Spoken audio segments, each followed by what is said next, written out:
Sitten onko virvelöinti tuttu? Tämmöisillä keloilla? Ei. Joo. Eli perusajatus, ja tässä päivän aikana se selviää tää homma.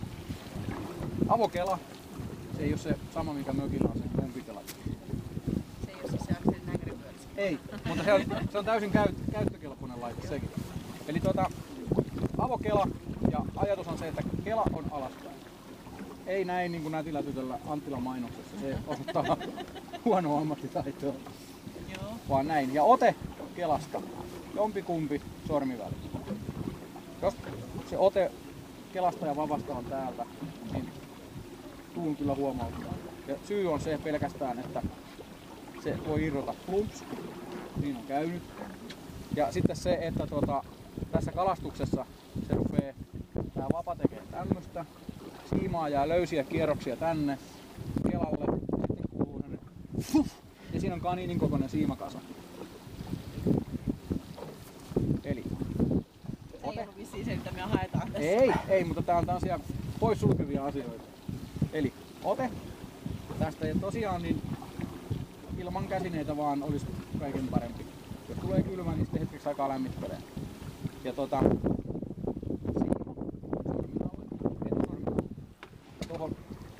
vapaan sille lähelle ja sanka auki.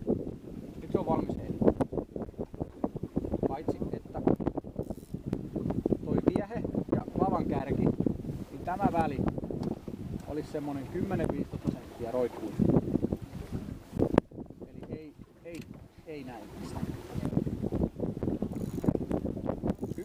10-15 senttiä viehettä. Pitääkö se vetää tuolla, eikö se mitenkään rullaa? Vetäminen on helppo. Ja nyt kun tässä on kuitusiima ja kostea keli, eikä kädet tulee väkisin vähän märäksi, niin en suosittele hirveästi kovalla voimalla vetää tästä siimasta. Tää leikkaa kuin veitti. Tää on oikeesti. Se kannattaa vähän pyörittää sormen ympärille ja välttää sitäkin. Jos tulee ongelma, niin pyytäkää mua. Eli 10-15 senttiä jälleen ulos. Sormi ja siima, sanka auki. Nyt se on valmis heitettävä. Ja se heitto kahdella kädellä. Semmonen pieni liike. Se voi olla täältä pään yli, voi olla tästä sivusta, toisesta sivusta. Ja aina kun rupeatte heittää, niin kattokaa taustaa. Ja siellä ei ole näitä vapoja, toisen vipaa. Ei tarvitse semmoista voimaa, että lähtee lapaluut pois. Se on semmonen pieni rannevippa. Ja alkuun sen heiton ei tarvitse olla kauhean pitkä. Se lähtee siitä pikkuhiljaa piteneen tää joulu. Mutta tosiaan se voiman käyttö niin ei tässä kohtaa ole tarpeellinen. Sitten kun ruvetaan heittämään, niin siinä yläkuulla kohdassa, missä kohtaa ja mihin suuntaan haluaa vieheen lähteä, niin päästään ton siiman tuolta sormen alta. Mitä tulee päivän mittaan ihan varmasti niitä, että unohtaa jomman kumman. Joko sormi tai sanka, mutta se ei ole suuri syy. Se vaan 2 viikkoa alijäällä. Ei vaan. Eli sormi, sanka ja toi välimatka ja sitten heitetään. Katsotaan tausta. Sinne meni. Nyt ollaan vielä myötätuuleen heittämässä toi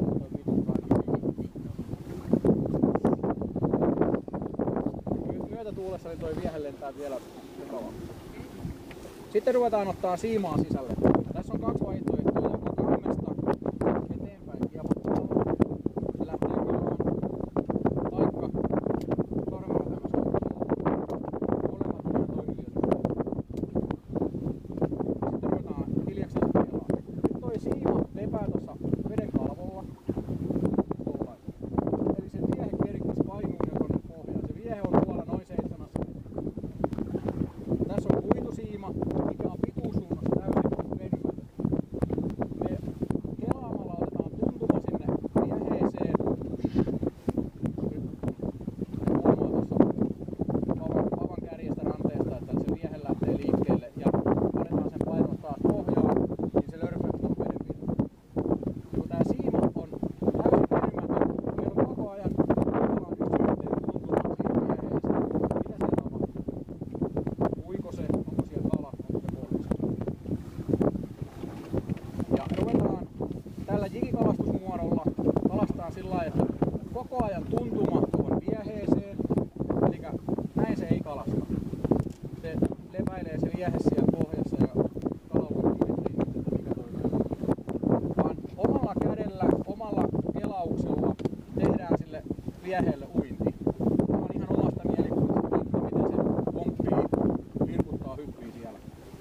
saadaan aikaiseksi kelaamalla kammesta kierros 2-3 hitaasti tai nopeasti, mutta koko ajan se, että se siima ei läpsähdä tuohon veden pinnalle. Joo, sormien väliin. Toi roikkuu tää täältä Joo, etusormen alle ja sanka auki. Käännät sen siitä just. Sillä että se menee sinne lukkoon eteenpäin. Noin, hän jää sinne. Joo. Nyt voit heittää. Ja semmonen, katos, ota toinen käsi tän, just juuri. Nytkö tässä? Joo, ja sitten muista, Koska mun piti irrota? Sitten kun se on. sitten tuossa kello 10. Hyvä. Mitäs mä nyt teen? Odotat hetken aikaa, että ota toi ote edelleen juuri näin ja tuot kela siihen itse viereen. Johonkin tämmönen. Se just mikä tuntuu luontevalta. Joo. Nyt tuuli vie vähän siimaa, että nyt se on hän on vaipunut pohjaan. Hän on vaipunut. Toi näkyy, että siima on tuossa veden pinnalla. Sitten joko Sormia. sormella sanka kiinni just ja rupeat kelaamaan. Kelaat vaan kelaamalla. Ja saat tuntuman, että nyt se viehe rupesi tuntuu siinä siimassa ja pavassa.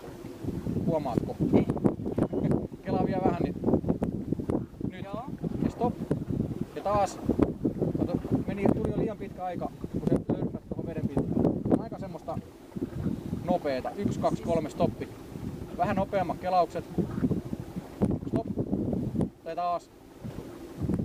Seis. Ja taas. Huomaat, kun se siima löystyy, niin silloin se viehe menee pohjaan. Ja koko ajan oot varuillas, että se 2 kilon siika tulee sinne. Ei tuu siikaa. Mutta että se tärppi voi tapahtua ihan koska vaan. Ja kun Jiki kalastaa kunnolla tämän päivän, niin huomenna pitää olla hartiat kipeä. Eli koko ajan räjähdysvalmiina tekee se pieni vastaajus. Että tää ei olisi niin yksinkertaista. Kun se viehe vajoo tonne pohjaan. Joo. Ja nyt kun sitä ahventa kalastetaan täällä, yhtäkkiä se intoutuu ihan hullulle syönnille. Se ottaa jo siinä vajotessa kiinni tuohon vieheeseen. Niin pitää olla siinä vajoamisvaiheessakin jo valmiina ottaa, että meillä voi tulla kala. Aha. Okei.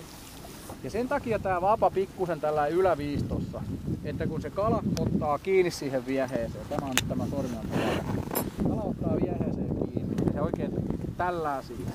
Ja kun toi siima ei anna sille yhtään pituussuuntaista joustoa, toi vapa antaa sille pienen niin kuin myötään ja vastaavasti sen vavan jousivoima tekee sille pienen vastaistuksen siihen.